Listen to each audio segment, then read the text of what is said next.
Get a small little brush that you use for testing and for your sample pots, because obviously they're nice and diddy and they fit within the circumference of the pots, because a lot of bigger brushes don't actually fit.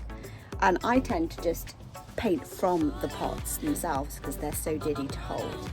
If you don't want to do that and you want a better finish and you don't want the bristle effect, or you're not so good with a paintbrush, any decorating, whether it be in a house or in a camper van, I use a small roller, which is for emulsion.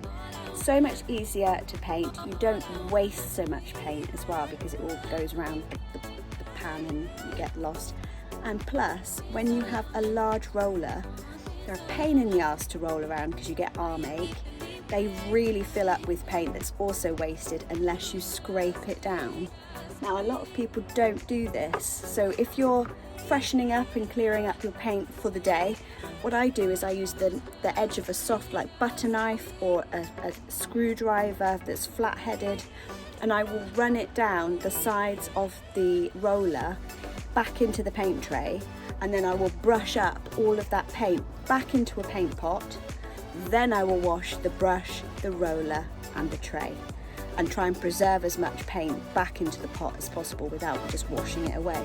That's my little tips.